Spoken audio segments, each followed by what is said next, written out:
Explain what? That you're lazy? That you don't respect this business? 2 minutes! 2 minutes late! My name is Hana Choi, and the man you're calling a predator saved my life. The press conference room at Golden Harmony Bakery's Dallas headquarters fell deadly silent. Camera flashes exploded like lightning.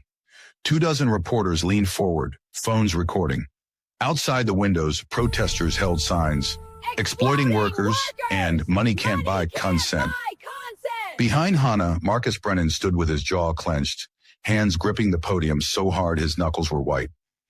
His brother David sat in the front row with a lawyer, ready to contest everything. Board member Patricia Kemper watched from the side, her face unreadable. You want to know the truth about us? Hana's voice trembled, but it held steady. Then let me tell you about the day I collapsed at his feet and how that moment saved us both. She took a breath and the world waited. But to understand that moment, we need to go back to a morning 3 months earlier when everything fell apart in the worst possible way. 2 minutes! 2 minutes late! Marcus Brennan's voice detonated through Golden Harmony Bakery like a bomb, silencing every conversation mid-sentence. Customers froze with coffee cups halfway to their lips. Staff members stopped kneading dough, decorating cakes, arranging displays. The warm Dallas morning, usually filled with the scent of fresh bread and easy laughter, turned ice cold. Marcus's face was crimson, veins bulging at his temples as he towered over a young Korean woman who looked like she might dissolve into the floor. His expensive suit couldn't hide the fury radiating from every inch of his 6-foot frame. I'm so sorry, Mr. Brennan. I can explain. Hana Choi's voice barely made it past a whisper. Explain? Marcus slammed his palm on the glass display case so hard the pastries inside jumped. Several customers gasped. Explain what? That you're lazy? That you don't respect this business? That you think my time doesn't matter? Have you ever been screamed at in public? Humiliated in front of strangers? That helpless feeling of wanting to disappear but being trapped in place? That's where Hana was. But what she didn't know, what Marcus didn't know, was that this moment was about to change absolutely everything. Behind the counter, Maria Rodriguez, the senior baker who'd worked at Golden Harmony for 12 years, whispered urgently to the pastry chef beside her, "Someone needs to stop him. This is too much, even for Marcus." "No one stops him," the pastry chef muttered back. "Not since Ji-Yeon died. He's been like this for 5 years." "But look at her. She's about to pass out." Hana's vision was already blurring. The pain in her abdomen, the one she'd been ignoring for 3 weeks, the one that had made her late this morning because she'd doubled over in her apartment hallway unable to breathe, was getting worse. Sharp, stabbing, wrong. "You're new here," Marcus continued, his voice dropping to that deadly quiet tone that was somehow worse than shouting. "So let me make this very clear. I don't tolerate laziness. I don't tolerate excuses. You show up on time or you don't show up at all. Do you understand me?" "Yes, Mr. Brennan." Tears streamed down Hana's face. She tried to blink them away, tried to steady herself against the counter. But the bakery tilted sideways. The concerned faces of customers swam like fish in a blurry aquarium. The pain in her abdomen turned sharp as broken glass. "I'm sorry," she whispered. "I'm so sorry." Her knees buckled. She hit the tile floor hard. The sound, bone-hitting ceramic, echoed through the suddenly silent bakery like a gunshot. Someone screamed from the background. Customers surged forward. Staff members dropped trays and sprinted from the back, flowers still on their hands. "Call 911!" Maria was already pulling out her phone. "Now!" And Marcus Brennan stood frozen, staring down at the collapsed young woman, watching her body convulse as she struggled to breathe, seeing her eyes roll back in her head. For the first time in 5 years, Marcus felt something pierce through the armor of rage he'd built around his heart. Terror. Because he'd seen this before. He'd watched someone collapse like this. Someone he loved. Someone who died in his arms. Hana? The name came out strangled. He never used staff members' first names. He dropped to his knees beside her, his expensive suit pants hitting the dirty floor, his hands hovering uselessly over her body. "Can you hear me, Hana?" Her eyes fluttered open, unfocused and glazed with pain. She looked directly at him. "Please don't fire me," she whispered, her words slurring. "I need this job, please." And Marcus Brennan, who hadn't cared about another human being since his wife died, felt his frozen heart crack wide open like ice in spring. "Hey, lovies, welcome to Echoes of Hard TV, and I need you to pause right here and listen to me. What you're about to witness is a story that will absolutely destroy you and rebuild you in the same breath. A story about a man so consumed by grief that he became a monster, and a dying woman who saved him while he fought desperately to save her.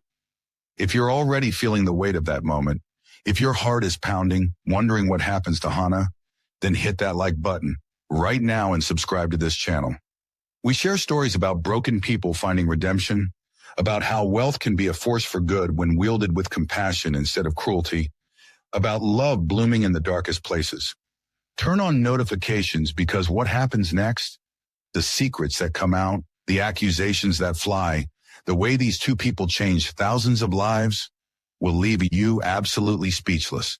I promise you this story will change how you see money, grief, and second chances forever. Now let's continue, because the ambulance is coming, and Marcus is about to discover something that will haunt him. The paramedics arrived in 4 minutes.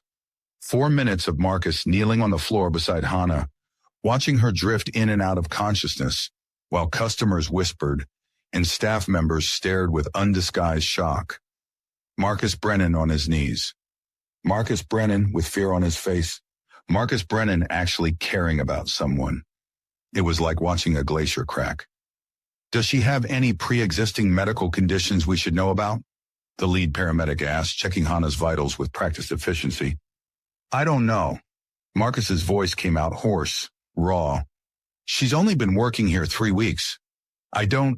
I should know that. Why don't I know that?" The paramedic's expression hardened. 3 weeks and you don't know your employee's medical history? The judgment in those words hit Marcus like a physical blow. He opened his mouth to defend himself, then closed it. What could he say? That he deliberately avoided learning anything about his staff because connection meant vulnerability? That he'd spent 5 years treating human beings like interchangeable parts? "Just help her," he finally said. "Please." As they loaded Hana onto the stretcher, her eyes opened again. She stared directly at Marcus with an expression that would haunt him for days. Not anger, not blame, but something worse. Resignation. Like she'd expected him to hurt her. Like powerful men had always hurt her. "I'm sorry I was late," she whispered again as they wheeled her toward the door. "It won't happen again, I promise." Marcus watched the ambulance pull away, sirens wailing into Dallas traffic, and became aware of the silence around him. Everyone was staring, customers, staff. The whole bakery had become an audience to his shame. He stood there on the sidewalk, his suit jacket forgotten inside, and for the first time in 5 years felt something cut through his rage. Guilt. And beneath the guilt, something more terrifying. Recognition. He'd seen someone collapse like that before. 5 years ago, in their home, when Ji-Yeon's pancreatic cancer had finally overwhelmed her body and she'd fallen in their kitchen, and he'd caught her, and she died in his arms 3 days later. Maria appeared beside him, her weathered face showing something between pity and anger. "Mr. Brennan, are you okay?" "Fine." The lie was automatic, hollow. "Everyone back to work."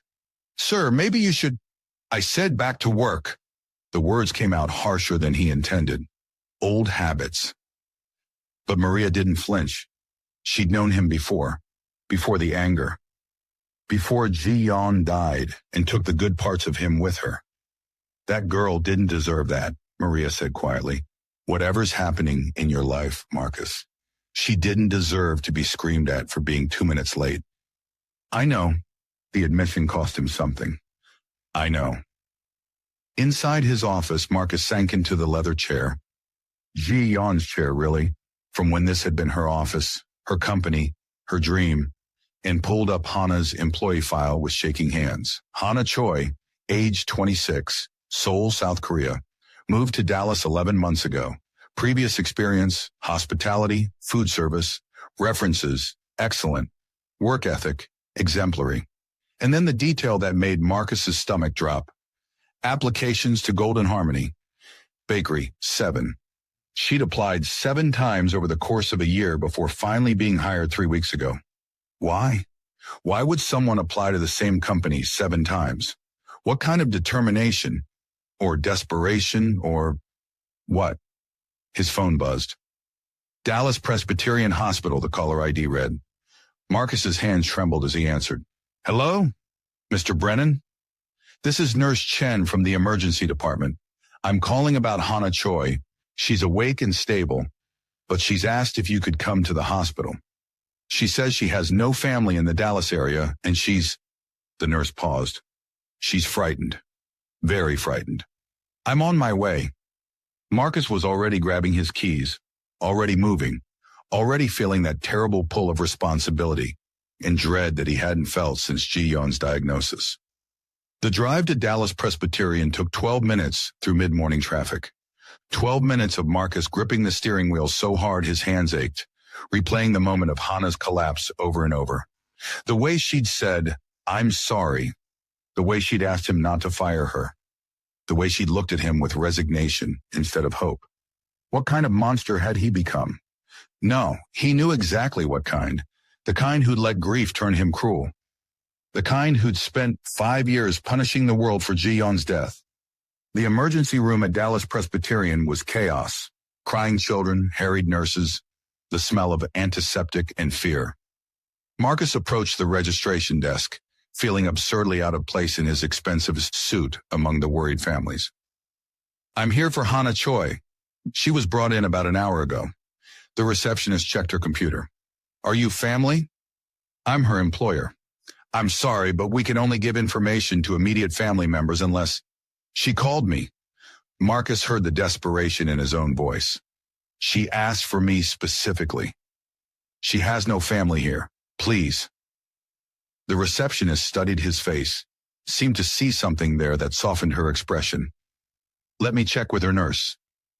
5 minutes later, Nurse Chen appeared, a woman in her 50s with kind eyes and a no-nonsense demeanor. Mr. Brennan, Miss Choi said you can come back. She's in Bay 7. But I need to warn you, we're running tests and the doctor has some concerns. Her voice dropped. Serious concerns. Marcus felt his blood turn cold. What kind of concerns? The doctor will explain. This way. He followed her through a maze of curtained areas, past groaning patients and worried families, until they reached Bay 7. Nurse Chen pulled back the curtain. Hana lay on a hospital bed, an IV in her arm, her long black hair loose and tangled around her pale face. She looked impossibly young, impossibly fragile. When she saw Marcus, surprise flickered across her features. Mr. Brennan, you came. You asked for me? Marcus stayed near the curtain, suddenly unsure. I'm sorry, for this morning, for everything. I was completely out of line. It's okay. It's not okay. His voice was firm. You were obviously sick and I should have noticed. I should have asked if you were all right instead of... He couldn't have finished the sentence. Instead of screaming at me? A small, sad smile tugged at Hana's lips. Yeah, that. Before Marcus could say more, the curtain opened and a doctor entered. Dr. Sarah Martinez, according to her badge. She looked serious. Too serious. Miss Choi, I have your preliminary test results, so we need to talk. Dr. Martinez glanced at Marcus. Is this your husband? Partner? Family member? He's my employer, Hana said softly. Dr. Martinez hesitated. Perhaps we should discuss this privately. No. Hana's voice was surprisingly strong. Please, I want him to stay. My English isn't always good with medical words, and Her voice wavered. I'm scared. I don't have anyone else. The words hit Marcus in the chest like a hammer. Of course I'll stay, he said, moving to her bedside. Whatever you need. Dr. Martinez nodded slowly, then pulled up a stool. What she said next would change everything. Miss Choi, we found significant abnormalities in your blood work and physical exam. Based on your symptoms, the pelvic pain, abnormal bleeding, fatigue, and these test results, I need to be direct with you. She paused. We believe you may have cervical cancer. The words hung in the air like a death sentence. Cervical cancer. Marcus felt the world tilt. He was 5 years in the past, in a different hospital, hearing pancreatic cancer, and watching his entire life implode. Cancer? Hana's voice was barely a whisper. But I'm 26. How can I have cancer? Cervical cancer typically develops from HPV infections, Dr. Martinez explained gently. Most people's immune systems clear HPV naturally, but sometimes high-risk strains persist and cause precancerous cells that eventually become cancer. It's more common than people realize, especially in women without access to regular screenings. Can you fix it? Hana asked, and the hope in her voice was heartbreaking. If we've caught it early, yes. The 5-year survival rate for stage 1 cervical cancer is over 95%. We need to do a colposcopy and biopsy to determine the exact stage and develop a treatment plan. But Miss Choi, Dr. Martinez's expression turned sympathetic. These tests and treatments can be very expensive without comprehensive insurance. How expensive? Hana's face had gone pale. Dr. Martinez pulled out a tablet, scrolling through cost estimates. The colposcopy and biopsy alone will run about $8,000. If you need surgery, which is likely, that's another $30,000 to $40,000. Add in pathology, imaging, possible radiation or chemotherapy, follow-up care. She looked up. You could be looking at $60,000 to $80,000 in out-of-pocket costs with your current insurance plan. Hana's eyes filled with tears. I don't have that money. I work part-time. I've been saving to bring my parents to visit from Seoul, but I only have about $3,000. I can't afford, she broke down, sobbing. I can't afford to not die. And Marcus Brennan, who'd spent 5 years believing nothing could penetrate his grief, felt something crack open inside his chest. I'll cover it, he heard himself say. Both women turned to stare at him. What? Hana whispered. Marcus met her tear-filled eyes. The tests, the treatment, whatever you need. Send all the bills to me.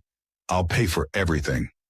Mr. Brennan, that's incredibly generous, but Dr. Martinez began. No. Marcus's voice was steady, certain. The first certain thing he'd felt in 5 years. This is happening. Dr. Martinez, start scheduling whatever test she needs. Miss Choi, he looked at Hana. You're not going through this alone, and you're sure as hell not going to die because you can't afford treatment. Why? Hana's voice broke on the word. Why would you do this for me? You don't even know me. This morning you hated me. I didn't hate you. Marcus pulled up a chair, sat down heavily. I hated myself. I hated the world. I hated that I couldn't save my wife when she got cancer 5 years ago. But you, he stopped, trying to find words for something he didn't fully understand himself. Your cancer is preventable, treatable. If we act fast, you can survive this. And maybe that means something. Maybe this is the universe giving me a chance to actually save someone instead of just being angry that I couldn't save her. Tears streamed down Hana's face. I don't know what to say. Say yes. Let me help you. Please. Hana studied his face. This man who'd screamed at her hours ago and was now offering her life, and slowly nodded. Okay, yes, thank you. Dr. Martinez looked between them, clearly confused by the dynamic but professional enough not to question it. I'll schedule the colposcopy for tomorrow morning. Miss Choi, we'll keep you here overnight for observation. Mr. Brennan, I'll have the billing office send you the financial responsibility forms. After Dr. Martinez left, Marcus and Hana sat in awkward silence, the beeping of monitors filling the space between them. Can I ask you something? Hana finally said. Anything. Why did you apply to Golden Harmony 7 times? I saw your file. Most people give up after 1 or 2 rejections. Hana's expression shifted, becoming distant. Sad. Because I made a promise. to someone who mattered to me more than almost anyone in the world. Who? She looked at him with those deep, honest eyes. Your wife. Marcus felt his heart stop. What did you say? Marcus's voice came out strangled, barely above a whisper. The hospital monitors beeped steadily, marking time in a moment that felt suspended. Impossible. Hana's eyes filled with fresh tears. Ji-Yeon, your wife. I knew her. Not well, but she changed my life. The room tilted. Marcus gripped the arms of his chair, feeling like the ground had opened beneath him. That's impossible. How could you have known her? Seoul, 15 years ago. Hana's voice was soft, remembering. I was 11 years old, shy, awkward, too tall for my age. I got bullied constantly at school. The other girls called me Giraffe, said I'd never fit in anywhere. Marcus could barely breathe. Ji-Yeon had spent a semester in Seoul doing a cultural exchange teaching program. She talked about it often, about the students she'd mentored, but that had been years before they'd even met. There was an exchange program, Hana continued. American teachers came to teach English and cultural studies. Ji-Yeon came as a culinary arts instructor, teaching Korean students American baking techniques. But she was so much more than that. She always was, Marcus whispered. I used to eat lunch alone in the home economics room because the cafeteria was too painful. Too many voices laughing at me. Too many eyes judging me. Hana smiled through her tears. One day, Ji-Yeon found me there. She didn't ask why I was alone. She didn't try to fix me or give me advice. She just sat down beside me, started teaching me to bake. Marcus felt tears burning his own eyes. That was exactly something Ji-Yeon would do. Find the lonely ones.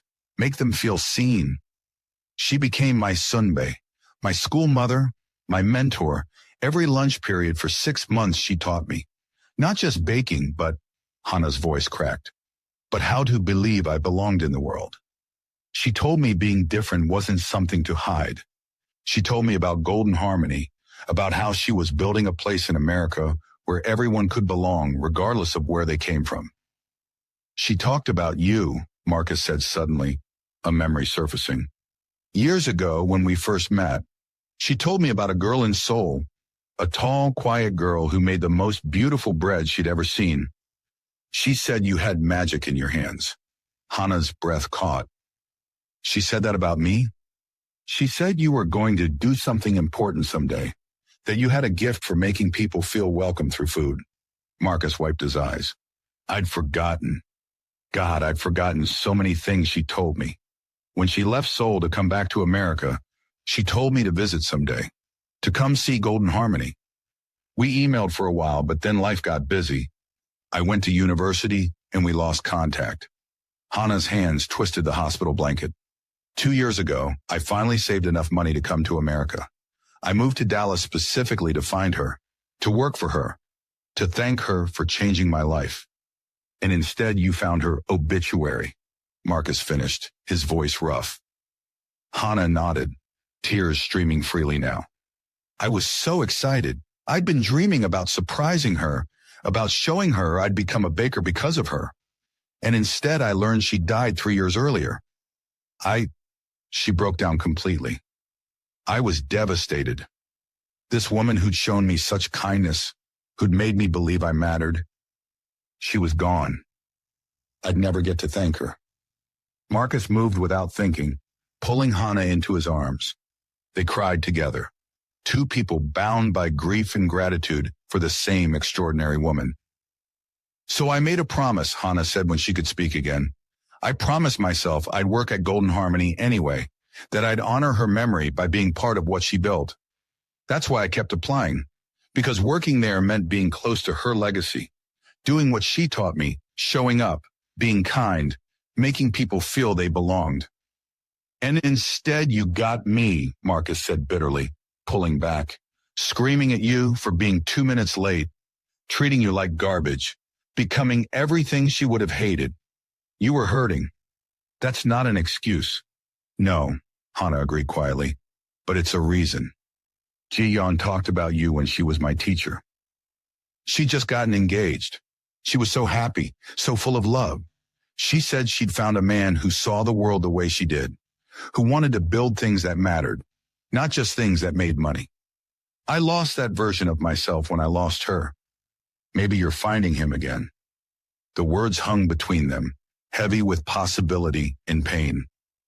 A nurse entered to check Hana's vitals, breaking the moment. Marcus stepped back, wiping his face, trying to compose himself. I should go, he said. Let you rest. I'll be back tomorrow before your procedure. Marcus? Hana used his first name for the first time. Thank you for everything, for caring, for helping, for letting me tell you about her. She brought you to me, Marcus said softly. I don't know how or why, but Ji-Yeon brought you to me. I'm sure of it. That night, Marcus sat in his empty Dallas penthouse, Ji-Yeon's photograph in his hands, and talked to her the way he used to before grief made him angry. She knew you, he whispered. That girl, Hana, she was one of your students, one of the ones you saved. His voice broke. And now I have to save her. I have to make sure she doesn't die the way you did. I have to do this right. His phone buzzed. A text from David. Heard you're paying some employees' medical bills. Call me. This is insane. Marcus deleted it. Another text, this time from Patricia Kemper. Marcus, we need to discuss this situation with Miss Choi. The board is concerned about liability and optics. Emergency meeting, Monday. He deleted that too. But the next message made him pause. It was from Maria at the bakery. Whatever you're doing, keep doing it. I haven't seen you look human in 5 years. That girl needs you, and I think maybe you need her too. Marcus fell asleep on his couch, Ji-Yeon's photograph pressed to his chest, dreaming of second chances and redemption. The colposcopy the next morning confirmed Dr. Martinez's fears. Cervical cancer, stage 1B, caught early but aggressive. Hana would need surgery, a radical trachelectomy to remove the cervix while preserving her uterus, followed by radiation therapy. Marcus was there when Dr. Martinez delivered the news. He watched Hana's face crumble, watched her try to hold herself together and fail. Can I still have children? Hana asked, her voice small. Someday? Possibly, Dr. Martinez said carefully. The surgery is fertility sparing, but there are no guarantees. We'll do everything we can. After the doctor left, Hana stared at the ceiling, silent tears running into her hair. Talk to me, Marcus said gently. I always wanted children, a family. I dreamed about teaching my daughter to bake the way Ji-Yeon taught me. Her voice cracked. What if I survive but I'm broken? What if I'm alive but empty? Then you'll still be alive, and that's what matters. Is it? Is being alive enough when everything else is taken? The question hit too close to home. Wasn't that exactly how Marcus had felt for 5 years? Technically alive, but hollow inside? I don't know, he admitted. I've spent 5 years wondering that myself. But Hana, I do know this. You have a chance I never got. Your cancer is treatable. You can survive this, and maybe that's enough to start with. Maybe you survive first, and then you figure out what kind of life you want to build. Like you did. The words were gentle, not accusing, but they cut deep. No, not like I did. I survived physically, but I never actually lived again. I just existed, angry and bitter and cruel. Marcus took her hand. But maybe we can both do better. Maybe we can survive and actually build something worth living for. Together? The question hung in the air, meaning more than either was ready to acknowledge. Yeah, Marcus said quietly. Together. The surgery was scheduled for 1 week later. 7 days of Marcus rearranging his entire life around the hospital visits, second opinions, pre-op appointments. 7 days of the staff at Golden Harmony watching their CEO transform. He smiled at me this morning, one baker whispered to another. Actually smiled. I almost dropped a tray. He asked about my daughter's school play, another said in disbelief. Remembered her name and everything. But not everyone was pleased with Marcus's transformation. On day 5, David showed up at the bakery furious. What the hell are you doing? He demanded, cornering Marcus in his office. You're spending how much on some employee you barely know? Do you know what people are saying? I don't care what people are saying. Well, you should. They're saying you're having a breakdown, that you're being manipulated, that this is inappropriate as hell. A 47-year-old CEO obsessing over a 26-year-old employee who needs money. David's face was red. How does this look, Marcus? It looks like I'm helping someone who needs help. It looks like you're trying to replace Ji-Yeon with a younger version. The words hung in the air like poison. Marcus stood slowly, his voice dangerously quiet. Get out of my office. Marcus, I said get out. Hana is nothing like Ji-Yeon. She's her own person with her own story. Yes, they both came from Seoul. Yes, they both love baking. But I'm not trying to replace anyone. I'm trying to save someone's life. If you can't understand that, then we have nothing more to say to each other. David left, but his words lingered. And apparently he wasn't the only one talking. That evening, Marcus arrived at the hospital to find Hana crying, her phone in her hands. What happened? He was at her side immediately. Someone posted about us. She showed him her phone. On social media, on Dallas community forums, they're calling you a predator, calling me a gold digger, saying I'm taking advantage of your grief. Marcus read the posts, his jaw tightening with each one. Rich white CEO helping young Asian employee? We all know what this really is. Golden Harmony scandal. This is textbook exploitation. She collapses conveniently, and suddenly he's paying her bills? Yeah, nothing suspicious there. Maybe this is why we need investigations into workplace abuse of power. Your brother gave an interview, Hana said, her voice shaking. He told reporters you're not mentally stable, that you're dishonoring Ji-Yeon's memory, that I'm manipulating you. Marcus felt rage surge through him, the old rage, the kind that had defined him for 5 years. But beneath it was something else. Fear. Not for himself, but for Hana. This could get worse, he said carefully. David's rich, connected. He can make this a media circus. The board is already calling emergency meetings. Patricia thinks I'm having a breakdown. He met her eyes. If you want me to step back, I will. I don't want to make your life harder. Do you want to step back? Hana asked. Marcus thought about it, really thought about it, about the accusations, the judgment, the way this looked from the outside. And then he thought about watching Hana die because she couldn't afford treatment. No, he said firmly. I don't care what anyone says. You're not going through this alone. Even if it costs you everything, I've already lost everything that mattered. 5 years ago when Ji-Yeon died. This, he gestured at his phone, at the accusations. This is just noise. You're real. Your life is real. And I'm not walking away. Hana reached for his hand, squeezed it tight. Then we fight together. Together, Marcus agreed. But the fight was about to get much worse.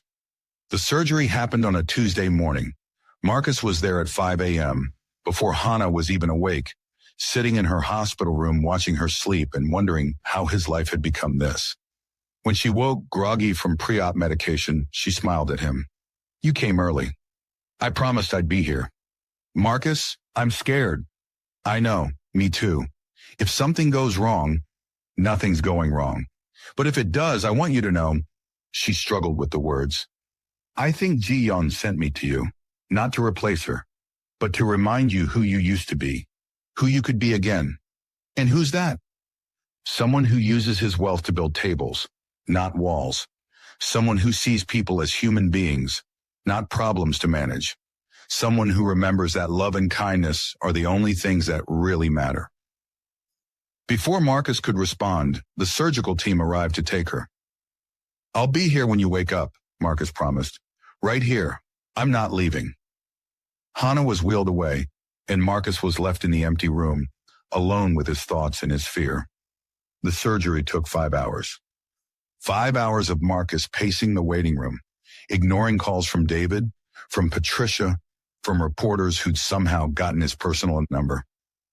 5 hours of remembering the last time he'd waited like this, for Ji-Yeon, waiting for news that never came, or came too late, or came in the form of, I'm sorry, there's nothing more we can do.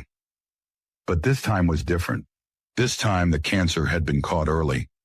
This time the odds were good. This time maybe he actually got to save someone. When Dr. Martinez finally emerged, Marcus stood so fast he nearly fell. How is she? The surgery went very well.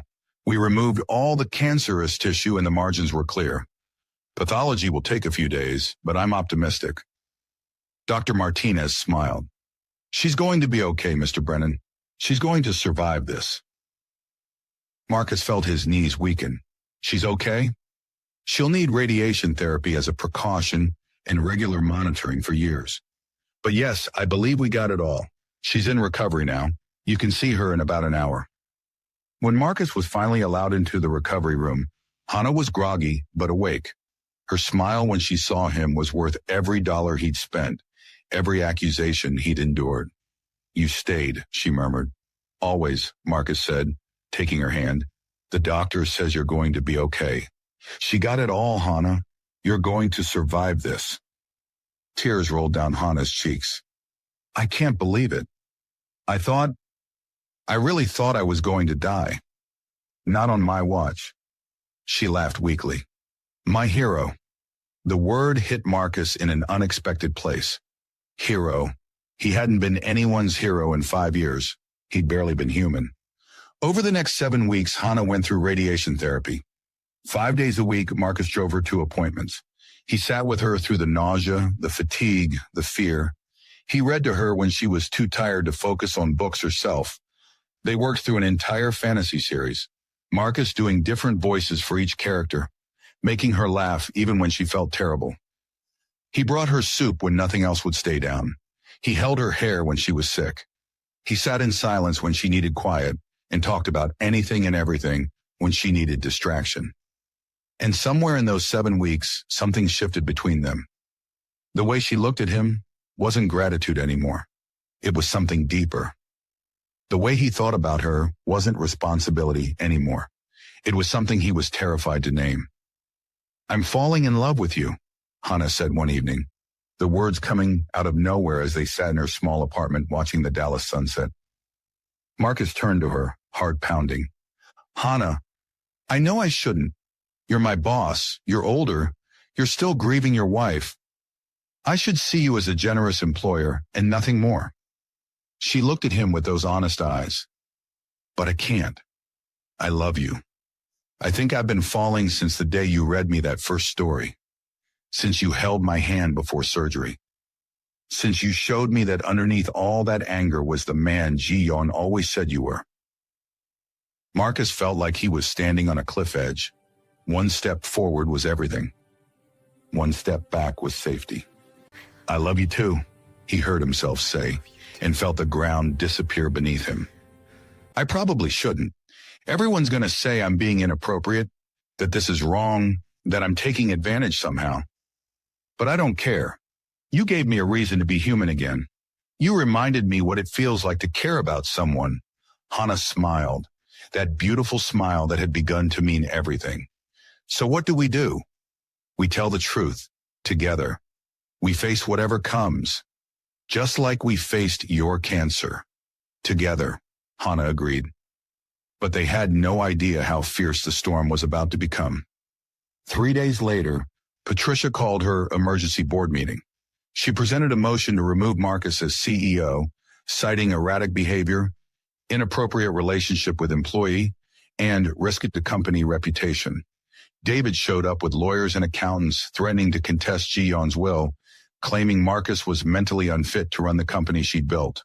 Local Dallas news outlets descended on the story. CEO romance or exploitation, Golden Harmony bakery scandal deepens. Social media exploded. Golden Harmony scandal trended nationally. Think pieces were written about power dynamics, age gaps, workplace relationships, immigration vulnerability. Protesters showed up outside every Golden Harmony location with signs.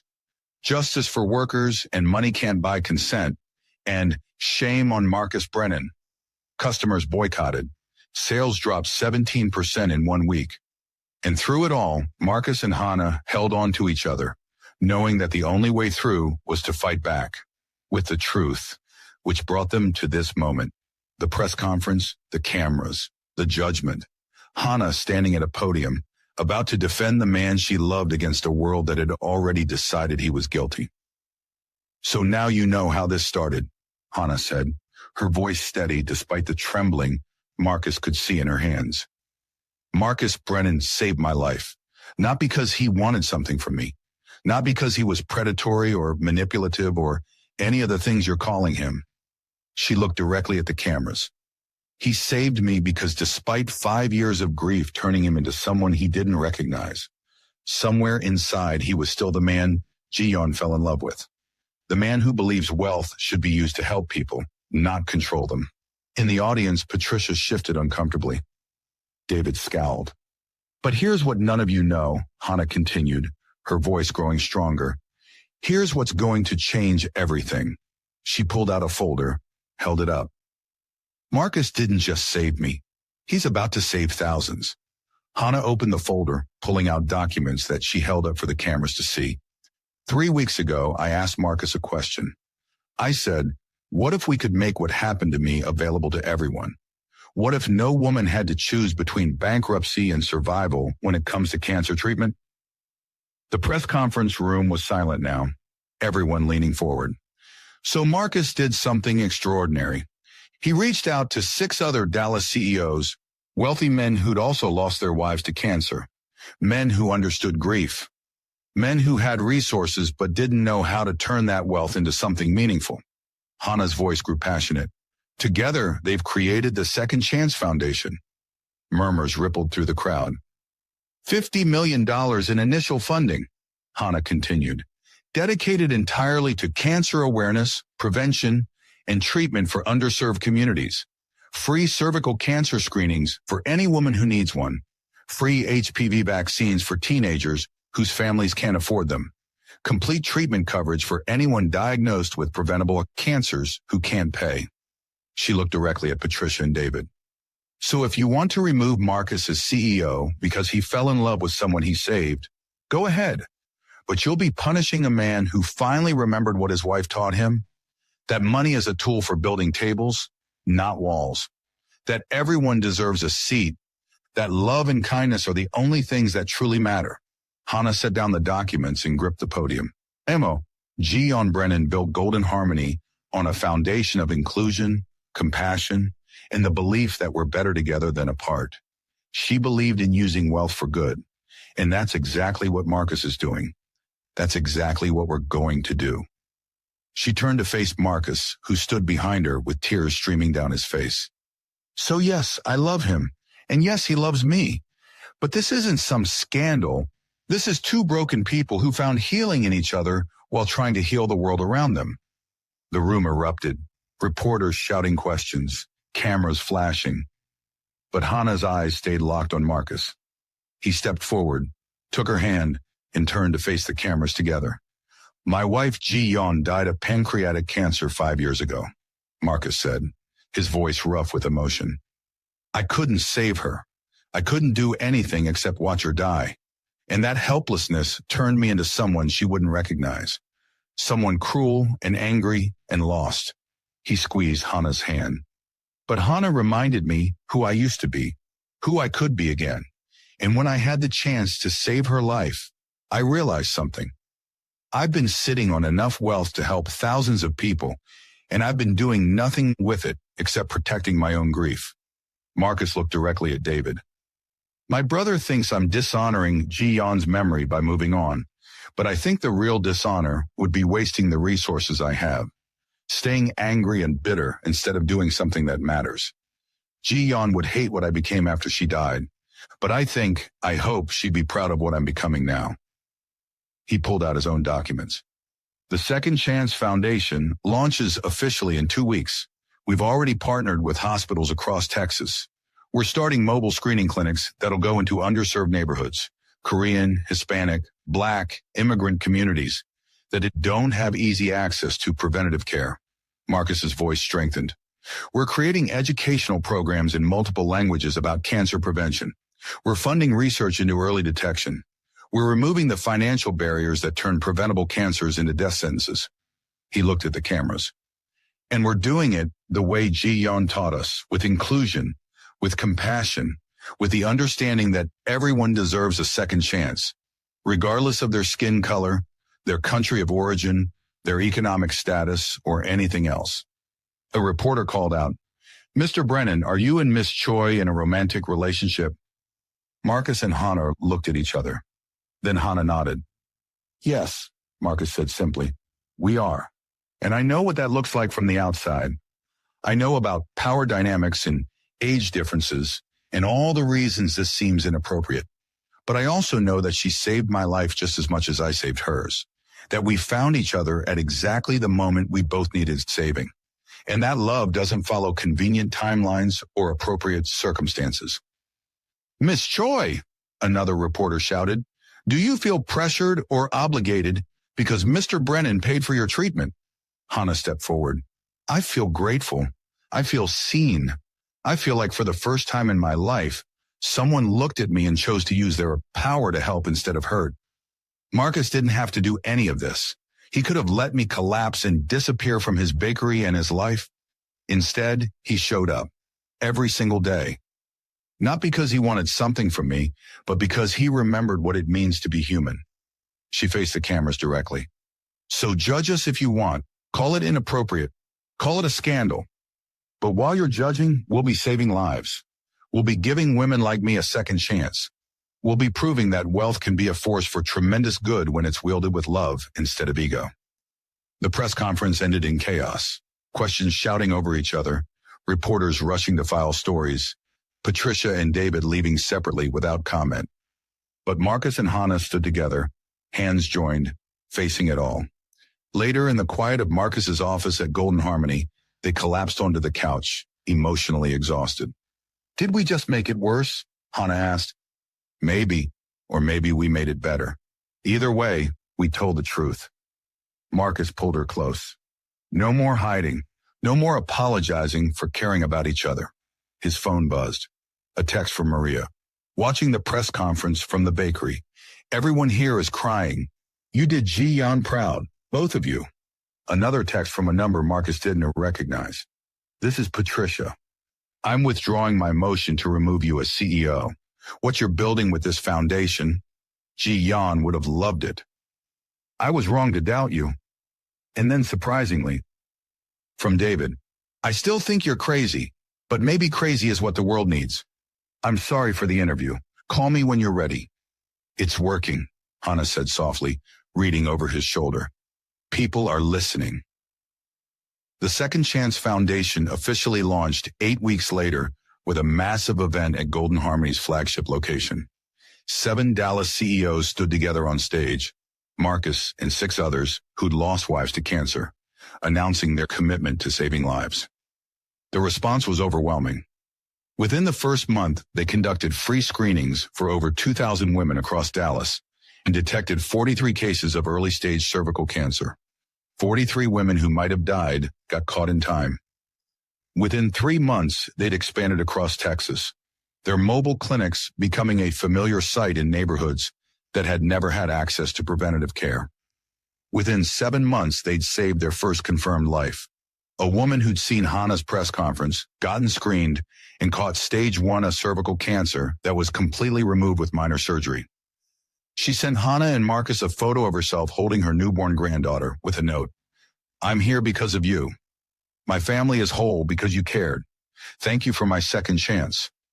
By the 1-year mark, the Second Chance Foundation had screened over 20,000 women, prevented over 2,000 cervical cancers through early detection, and saved an estimated 5,000 lives through various interventions. The story went viral, but this time as inspiration instead of scandal. News outlets across the country covered it. From scandal to salvation, how Dallas CEO turned grief into a movement. Social media buzzed with positive messages. Women shared their screening stories.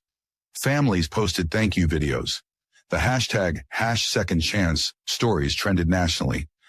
And through it all, Marcus and Hana worked side by side, building the legacy Ji-Yeon had started and expanding it into something even she might not have imagined. 1 year after the press conference, Marcus and Hana returned to Ji-Yeon's grave in the quiet Dallas cemetery where she rested. They came bearing flowers, daisies and chrysanthemums, Korean and American blooms together, and news. "We hit 5,000 confirmed lives saved last week," Hana said softly, kneeling to place the flowers. 5,000 women who get to keep living because of what you started, Ji-Yeon. Because you taught Marcus about using wealth for good. Because you taught me about courage and kindness. Marcus knelt beside her, one hand on Hana's shoulder, the other touching Ji-Yeon's headstone. "I couldn't save you," he said, his voice thick. "And I spent 5 years being angry about that. Being cruel because I was hurting. But Hana," he looked at the woman beside him, "Hana reminded me that the best way to honor you isn't to stay frozen in grief. It's to keep building what you started, to keep bringing people together, to keep choosing love. Have you ever wondered if the people we lose can see us? If they know what we're doing with the lives they left behind?" Marcus liked to think Ji-Yeon knew that somehow she'd orchestrated all of this, sending Hana across an ocean in 15 years, placing her in exactly the right moment to save them both. "There's something else," Hana said, glancing at Marcus with a small smile. He pulled a small velvet box from his pocket, opened it to reveal a simple diamond ring. "I was going to do this somewhere fancy," Marcus said, "plan something elaborate. But then I realized this is where it should happen. Here, with Ji-Yeon, in the city where we both found second chances." He took Hana's hand. "Hana Choi, you saved my life by letting me save yours. You reminded me what it means to be human. You turned my grief into purpose and my anger into love." His voice broke. "Will you marry me?" Hana's tears fell freely now. "Yes, 1,000 times, yes." As Marcus slipped the ring onto her finger, a warm breeze rustled through the cemetery trees, the kind of breeze that feels like a blessing, like approval from somewhere beyond. "She's happy for us," Hana whispered. "I can feel it." "Yeah," Marcus agreed. "Me too." They stood together, looking at the headstone that read, Ji-Yeon Brennan, beloved wife, baker, believer in second chances. Her legacy lives on in every life touched by love and kindness. "We need to add something to that legacy," Hana said suddenly. "One more thing." "What?" "A new sign at Golden Harmony, at every location, in English and Korean." She told him what it should say, and Marcus felt his heart swell with love for this woman who understood exactly what mattered. 1 week later, every Golden Harmony bakery in Dallas unveiled a new plaque beside their entrances. "In memory of Ji-Yeon Brennan, who taught us that love and kindness transcend all borders. Her dream lives on through the Second Chance Foundation and through every person who chooses compassion over cruelty, generosity over greed, and hope over despair. Everyone deserves a seat at the table. Everyone deserves a second chance. Everyone deserves to be loved." Moduga Sarangmadol Jigyogi Isubnida. The press covered it. The story spread, and donations to the Second Chance Foundation tripled overnight. But for Marcus and Hana, the real victory wasn't in the headlines or the money raised. It was in the quiet moments. In the mornings they spent working side by side at the bakery, Hana teaching new employees the techniques Ji-Yeon had taught her. In the evenings they spent planning the foundation's expansion. In the letters they received from women whose lives had been saved, whose families remained whole, whose futures remained possible. It was in choosing every single day to use wealth as a force for good, to honor grief by creating hope, to transform pain into purpose. 7 months after their engagement, Marcus and Hana married in a small ceremony at Golden Harmony's flagship location, the same place where Ji-Yeon had built her dream, where Hana had collapsed, where everything had changed. The guest list was small but meaningful. The 7 CEOs of the Second Chance Foundation, Maria and the longtime staff, Patricia, who'd become one of their strongest supporters, even David, who'd quietly become the foundation's legal counsel. And in the front row, an empty chair with Ji-Yeon's photograph, because she was there in every choice they made, every life they saved, every act of kindness they chose. As Marcus and Hana exchanged vows, promising to love and serve each other and the world around them, everyone in attendance felt it. The sense that something broken had been made whole. That grief had been transformed into grace. That second chances were real and possible and worth fighting for. Hey, lovies, if this story moved you, if you believe in using wealth for good, in love that heals, in second chances that change everything, then we need you to do something right now. Hit that like button and subscribe to Echoes of Heart TV. But more importantly, share this video with someone who needs to hear that broken things can be made beautiful again. That grief doesn't have to be the end of the story. That money can build tables instead of walls.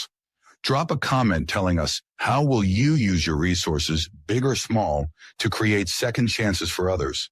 Your engagement helps us reach more people with stories about genuine love, kindness, and humanity. Thank you for being part of this community. Cervical cancer is one of the most preventable cancers when caught early. Regular Pap smears, HPV testing, and vaccination can save lives. If you're overdue for screening, please make an appointment today. Early detection changes everything. The Second Chance Foundation is fictional, but the need is real. Organizations like the American Cancer Society, Cancer Care, and local community health centers provide screening and treatment assistance to those in need.